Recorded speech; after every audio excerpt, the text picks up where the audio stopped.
Time has produced some of the most incredible humans to walk the face of this planet we call home. People who've endured the most harrowing ordeals, pushing their body to the extreme. Whether it's plane crashes, abduction, jungle survival, or even medical anomalies, we explore them all. Who are these people? What happened? Where are they now? Join us to find out. Not Me, Not Today podcast. Hey guys, it's Leisha and Kenny here, and welcome to another episode of Not Me, Not Today podcast. Hi everyone, thanks for listening. I just wanted to give a massive shout out to everyone who sent us messages and emails after the last two episodes were released. We really appreciate it. Keep them coming. Yeah, thanks so much guys. We're really glad you're enjoying the podcast, and if you haven't got in touch with us yet, we'd love to hear from you. As you know by now, on Not Me, Not Today podcast, we don't just talk about the survivor and their story. We also talk about what they did after their ordeal and what they're doing now. In light of this, we actually reached out to this amazing person and she let us know of an organisation she's working with that's very close to her heart. But we'll touch on that later. Well, that just leaves me with one question. Leisha, what's the story? I have a medical survivor story today about Jeanna Geise. She's the first ever unvaccinated rabies survivor. Inspired by a documentary I watched and my familiarity with rabies, I wanted to cover the story about this medical marvel. Sounds good. Let's do this. Jeanna was born in 1989 to her mother Anne and her father John Geise. They lived in America in Fond du Lac, Wisconsin. Growing up, Jeanna was an animal lover and was forever bringing home rabbits and ducklings to nurse back to health. She was also an A-grade student. Jeanna was really into sports, but in particular, she excelled when it came to volleyball, earning her the nickname Jeanna the Machina. Jeanna the Machina, that's so cool. It's a great nickname. So fast forward now to Sunday morning, September 12th, 2004, and Jeanna and her mother Anne went to church. They attended the mass service, and whilst they were there, they noticed a bat was flying erratically above them, swooping down onto the congregation. It started in the rectory and made its way into the main part of the church. The bat kept banging into the stained glass windows, but kept missing the open ones. You know what bats are like, they fly pretty erratically. Yeah. Several people swatted at it with their church pamphlets and hats, unsuccessfully, until the usher finally knocked it to the ground. The bat landed at Jeanna's feet. Jeanna the Machina decided to pick up the bat by the tips of its wings and carry it outside. She'd asked her mother for permission to pick up the bat because she thought it would be cool to handle one. Sorry, no way. If that bat fell at my feet, picking it up would not be my first reaction. Right? But she does. And here it is. When she gets outside, the bat bit her on the left forefinger. She let it go and it still hung onto her finger, so she had to fling it away. There were children nearby and she was conscious not to scream because she didn't want to scare them. Jeanna then went back inside the church to join her mother and continue with the service. When it was over and they got home, her parents helped her to clean the bite wound with soap and water. They described it as a pinprick or a paper cut size. They didn't seek any further medical treatment. Her parents in fact said that rabies wasn't even something that entered their minds. Can I just stop this for a second and talk about the fact that a 14-year-old girl not only picked up a wild bat off the floor of the church, but got bitten by it, didn't scream or make a fuss, and then she just casually walked back inside to finish her prayers? She was a machina, to be fair. It's madness. Well, they continued life on as usual until a month later, and Jeanna experienced tingling in her arm. Her parents tried to think what it might be and at first thought it was a trapped nerve. About a week later, she started to suffer from fatigue and flu-like symptoms.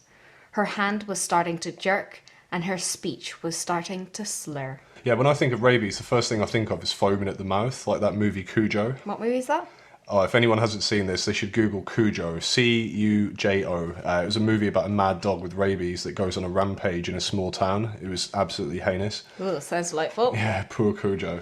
Well, not everybody knows the signs and symptoms of rabies, so I just want to go through them now for anybody who isn't aware. The earlier symptoms of rabies are things like high temperature, headaches, feeling anxious or generally unwell, and discomfort at the site of the bite. The later symptoms are confusion, aggressive behaviour, seeing or hearing things, hypersalivating, muscle spasms, difficulty swallowing or breathing, and eventually paralysis and death. It's not a virus you want to have. The way they die is pretty horrific. Oof. If you get bitten by a rabid animal, you need to be vaccinated before the symptoms show, and the earlier, the better. At the time of 2004, rabies was known to be 100% fatal to humans. The vaccine protocol consists of 4 vaccines, 2 sets of 2, a few weeks apart. So you need to basically act immediately on this to have a chance. Yeah, and just to recap, a month has gone by since the bite. Jeanna didn't receive any medical attention or vaccinations after she was bitten by the bat, and now she's experiencing tingling in her arm, slurred speech, fatigue, and flu-like symptoms. These progressively got worse, and on October 18th, 2004, Jeanna was rushed to the local ER with a fever, double vision, and hypersalivation. A story she gave on her experiencing double vision was when she was playing volleyball against their big rivals. It was the last game of the season. They were warming up and she had someone pass the ball to her, and she saw 2 balls. She remembers nothing of what happened after that game. The doctors were running all kinds of tests trying to determine what might be causing this issue. Remember, the bat bite was a month ago and the size of a pinprick. They didn't give it too much thought then, and it wasn't at the forefront of their minds at this point. They were terrified it could have been some sort of bacterial disease or a different virus. At what point did they link the whole thing to the bat bite?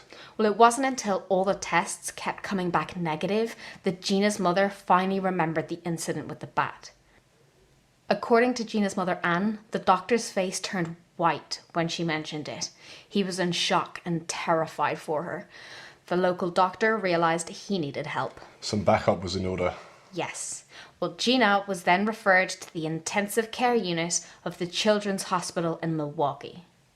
She was passed into the care of Dr. Rodney Willoughby, head of infectious diseases at the hospital.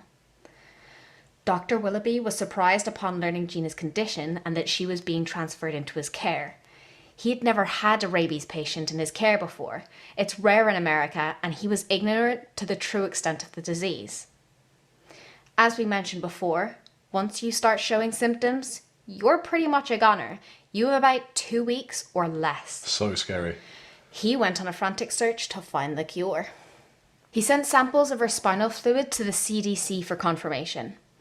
He consulted with his colleagues and tried to avoid medical books. I have a quote from him here. "We had to devise a strategy to quickly figure out what we might do to treat this. I decided not to read about how to treat rabies. There are a lot of articles on how to treat it, but no one survives. So why read those?" Fair play to him. Whilst he waited, Jeanna started to hypersalivate and subsequently was placed on a breathing machine. Dr. Willoughby decided to assess the virus and its mode of action, trying to predict its next move. He found a paper that stated that the virus neither kills by destroying neurons or causing inflammation, but instead causes excitotoxicity. It left the brain undamaged, but destroyed the rest of the body. Excitotoxicity? That sounds like a System of a Down song or something. What is excitotoxicity? Well, excitotoxicity is basically when the brain neurons are damaged by overactivation and cause the cells to die. Almost like an electrical short, it overwhelms the nervous system, scrambles the messages and excites the nerves until it shuts down all the vital organs. Okay.